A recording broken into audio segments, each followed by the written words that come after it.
大家好，歡迎大家再次翻到嚟我哋 Chinese Consultant 嘅頻道，我係 Jeffrey。So，如果你係第一次嚟到我哋頻道嘅話咧，請記得首先撳個 like，分享我哋嘅影片同埋打開你嘅小鈴鐺啦。到今日我哋就邀請到一位特別嘉賓嚟幫大家做分享，關於外國人如果係你上海馬來西亞租一間鋪頭做生意嘅話咧，你需要注意啲乜嘢同埋佢嘅好處同埋啲壞處啦。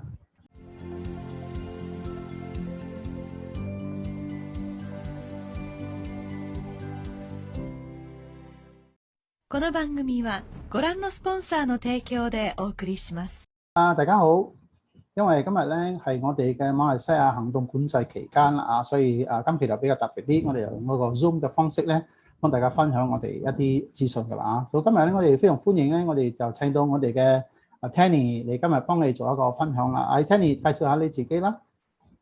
Hello， 大家你好，我係 Tanny， 係大馬嘅吉隆坡嘅房地產顧問。非常高興咧，我哋就請到呢位Tanny啦，幫我哋做一啲分享，關於我哋一啲房地產嘅知識啦。OK，所以今日咧，我哋嘅最主要咧，我哋嘅呢個 topic 咧就係關於喺一啲好多 MM2H 嘅朋友或者一啲外國朋友咧，去馬來西亞如果想做生意嘅話咧，當然我哋租一間鋪頭啦。所以今日咧，我哋特登邀請到我哋嘅 Tanny 幫大家做一啲分享，關於喺馬來西亞如果你要租一間鋪頭嘅話咧，一啲優點啦，同埋一啲缺點咧。當然啦，同埋一啲需要注意嘅一啲 details 㗎啦嚇。咁 Tanny 我哋可以開始㗎啦。OK， 考慮嘅因素咧，第一個咧就係你哋要選擇嘅地點啦。地點我哋都可以分為幾區啦。因為基本區嚟講咧，就係商業區、住宅區同埋市區啦。咁而且都係視乎翻你做乜嘢生意。好似 let's say 嚟講，我哋做門面生意嘅。咁做門面生意嘅話咧，你最要注意到嗰個地區嘅人流啦、人口啦、平均收入同埋嗰個硬體設施。硬體設施就講佢個附近有啲乜嘢，有冇停車場啊？有冇書館啊、office tower 啊，或者係醫院等等之類嘅嘢，同埋個交通方唔方便㗎啦。咁呢個係最基本你要留意嘅地方。OK， 咁 Tanny 如果係假如講咧，一般上好多時候咧，一啲外國朋友嚟到馬來西亞咧，都係比較多啲，就係兩個生意嘅，一個就係做飲食啦，另外一個可能做一啲 trading 啊、一啲貿易啊。咁你有咩advice咧？如果係呢一兩個行業嘅話咧？如果呢兩個行業嘅話咧，你就好似做飲食嘅。飲食嘅生意你就睇翻個人流啦，個人流係最主要噶啦，因為如果人流少嘅話咧，好影響到你嘅收入嘅。咁好似如果你係做 trading 嘅咧，你就可以選擇去商業區，跟住你可以揀嗰啲 office tower 嗰啲咁嘅嘢咯。OK， 好啦，咁即係講有咩？如果係咁樣嘅話，我哋打個比方，即係如果係做飲食嘅話咧，係你提供嘅呢三個地區咧，有咩基本嘅差別咁冇？商業、住宅同埋市區嘅話，即係講係睇翻，好似嗰你即係嚟講，我哋講住宅區啦。咁住宅區咧，我哋都有分高等低嘅。如果你開到嗰啲你如果係開嗰啲比較有名氣嘅餐廳，如果你喺嗰啲比較住宅區比較低收入嗰啲住宅區咧，咁你就冇嗰個人去嗰度食嘢㗎啦。聽你第二個考慮嘅因素係 budget 啦。OK， 如果 budget 嚟講咧，都係視乎翻你，亦都一樣啦，係視乎翻你開咩店，咁你需要到咩種類嘅。咁我哋嘅嗰個店嘅種類咧，都有 shop lot 啊、commercial factory 同埋 office tower 嘅。好似做 trading 嚟講咧，最方便嘅就係做 office tower 啦，或者係 commercial 嗰啲 shop lot 樓上一樓或者二樓嗰啲會平啲嘅租。跟住 shop lot 咧係 mainly 好似 let's 嚟講係 ground floor， 將最低層嗰份 ground floor 嘅話咧係比較適合做門市生意、交熟食生意其中之一個咯。而且唔同嘅單位嘅面積、樓層同埋方向嚟講咧，屋主嘅要求嗰個租價咧都唔會一樣嘅。頭先好似你所講嘅，我哋喺鋪嗰啲店鋪嘅一樓、二樓同埋喺 office tower 嘅話，佢哋租金嘅呢個距離大家會相差多冇啊？嗰個距離嘅相差好多，好似如果你租到個 shop lot 係二樓嘅，而呢個 shop lot 冇電梯嘅話咧，個租金係非常之平嘅。咁 office tower 嚟講咧，你就 because 佢有佢哋嘅自己嘅 maintenance fees 係嘅 facilities 嚟講咧，咁咧佢個租金嚟講咧就睇翻面積都比較貴少少咯。如果 compare with the commercial shop lot 嗰啲咁嘅嘢。大概嗰個 percentage 會相差幾？如果你講 percentage 嚟講咧，會相差到係30至50%左右。哇，咁即係有少少差距嘅喎。當然啦，好多啲朋友都會問咧，咁我租鋪頭喎，點解唔買啊？其實租鋪頭嘅話有咩好處咧？你可以幫大家分享下好冇啊？租鋪頭嘅好處咧，第一咧，你可以先睇到嗰個大環境啦。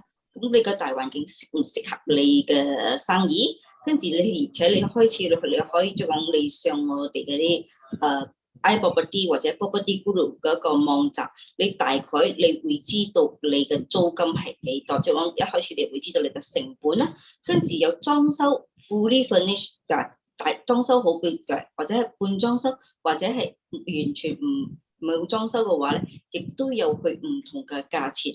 而且好似呢個第一間單位你睇唔啱，你可以選擇第二個單位，所以你有比較多選擇性。跟住咧，你唔需要即係講將有咩嘢maintenance咧要維修嘅話咧，咁呢個係屋主嘅承擔嚟嘅。所以我哋做租客嘅話咧，你就唔需要承擔呢啲 maintenance fees 嗰啲咁嘅嘢。哦，OK，即係講一開始嘅時候就先睇定，仲未睇定嘅話咧，即係租間鋪咧就唔使一次抌咁多錢落去啦，係咪啊？係啦，咁咧，而且即係講好似咧，即係嚟講你做餐廳嚟講，咁做餐廳嚟講咧，好多即係講個 tenant 咧都會揀嗰啲係冇裝修嘅。如果佢係想租嗰間鋪位要嘅嘢唔一樣嘅話，佢會選擇係冇裝修咯，用翻佢自己嘅 design 咁咯。咁佢你呢個 of course 你個成本會比較高啲咯。講埋啲好處咧，我哋就講下就係如果租鋪啊咩唔好處嘅地方啊嚇。當然啦，我哋講好嘅啲壞處咧都係幫大家分享嘅。好，Tanny幫我哋分享下啦。OK，屋主咧咁樣講咧，可以隨時喺你個屋租。Let's say 嚟講，你嘅死約到期咗，咁隨時起你嘅租金，或者佢會叫你搬，呢個佢就係第一個壞處咧。第二個壞處咧就係你裝修完咗裝修到靚靚啦，跟住咧你就要送銀，嗌咗你送銀，或者屋主要叫你俾翻去原裝嗰個單位嗰個樣，所以你又要揾人拆啦，嗰度你又要嘥一筆錢啦，跟住咧你就好似你租鋪嘅話咧，就對面你會幫屋主供緊個鋪頭咁樣樣咯。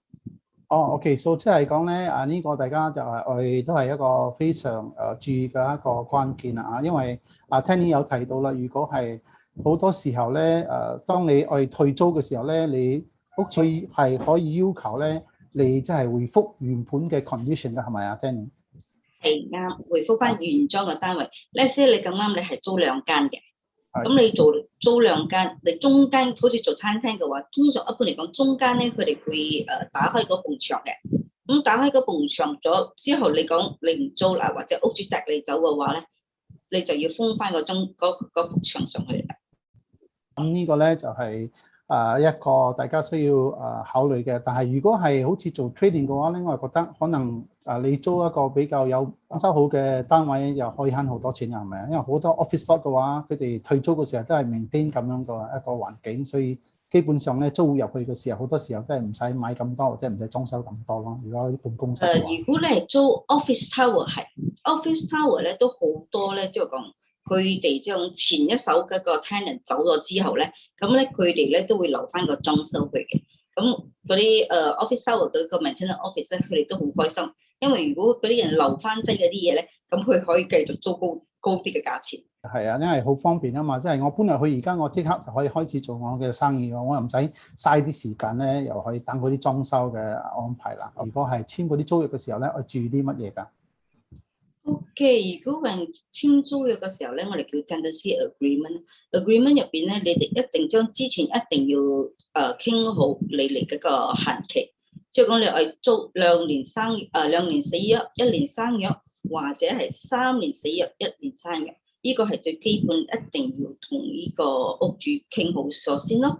跟住提前，如果你提前解約嘅話，let's say你係租兩年嘅，咁你1年半嘅時候你就同嗰個屋主講你要解約。半年前你要解約嘅話咧，你要同屋主講半年前我解約，你要將會收翻幾多錢？咁呢啲都好 depends owner 要幾多。But minimum 嚟講咧，owner 通常咧都會罰嗰個tenant 嚟講一個月嘅罰金咯，最少啦。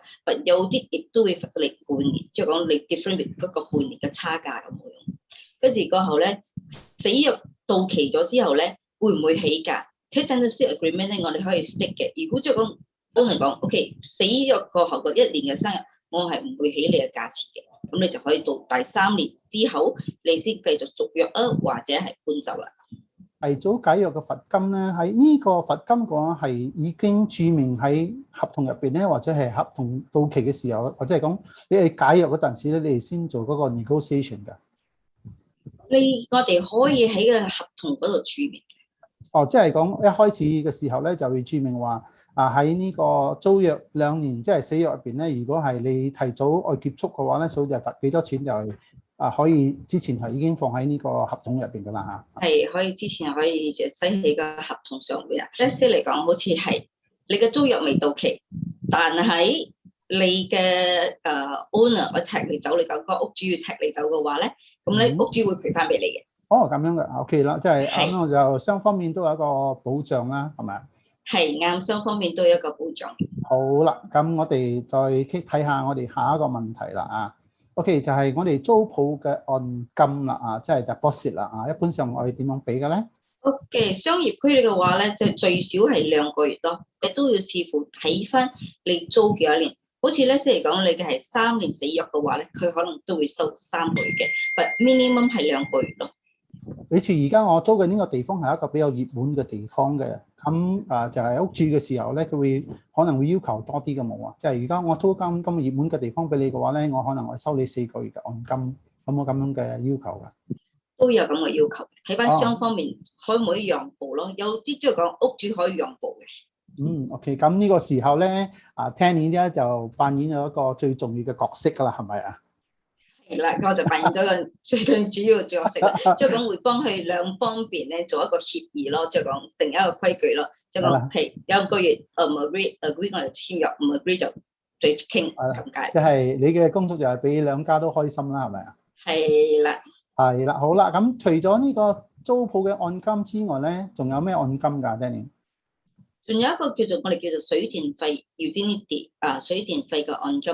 如果水電費嘅按金 under 屋主嘅名咧，咁嗰個 utility for 商業區嘅話咧，會收翻你2個月嘅按金，係2個月上期，我哋叫上期啦 deposit 啦，2個月嘅 utility 水電費，再加多你1個月嗰個current 你起租嗰日啦，所以你到嗰時候咧，你就要交租嘅時候咧，一開始你就要交5個月㗎啦。即係2+2+1啦，2個月就係租金嘅按金，2個月就係水電嘅按金，同埋1個月咧就係你第一個月嘅租金啊，即係總共係5個月㗎啦，啱唔啱啊 Danny？ 係啱啦，因為嗰個水費係轉唔到去 tenant 嘅名嘅，但電費嘅話，我哋有 TMB 一個 app 嚟講咧，你可以 download 個 app，跟住寫翻你嗰個名落去。你係 tenant 個名，你可以直頭 register 喺嗰度，跟住你可以直接自己俾嘅。咁咧，如果你直接自己俾嘅話咧，咁你個按金嗰個率咧就會少啲㗎啦。OK，明白。我哋非常多謝我哋 Tanny 咧嚟到我哋嘅頻道，為大家做呢一個分享啦啊！咁希望大家都係可以了解，因為我哋嘅馬來西亞行動管制期間咧，我哋需要以一個比較唔同嘅方式嚟呈現我哋啲資訊俾大家嘅。好，同樣的，如果係你有咩問題你需要知道嘅，當一做問題需要問嘅話咧，你都可以一樣的聯絡我哋嘅 WhatsApp 嘅呢個專線，所以咧我哋嘅 WhatsApp 嘅服務專員咧就要為你解答你需要知道嗰啲問題㗎啦，好嘛？到最後撳 like 分享，打開你嘅小靈通啦。咁我哋下一個節目我哋再見，拜拜。